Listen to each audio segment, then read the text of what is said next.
بعد أعوذ بالله من الشيطان الرجيم بسم الله الرحمن الرحيم وإنه لذكر لك ولقومك وسوف تسألون সূরা যুখরুফ আয়াত নম্বর 44। আল্লাহ তাআলা বলেন, নিশ্চয়ই এই কোরআন তোমার জন্য উপদেশ এবং তোমার কওমের জন্য উপদেশ।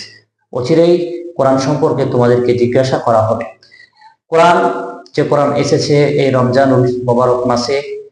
এই মাসে যারা কোরআনকে বেশি বেশি পড়বেন তাদের জন্য অনেক সওয়াবের কথা আল্লাহ তাআলা বলেছেন।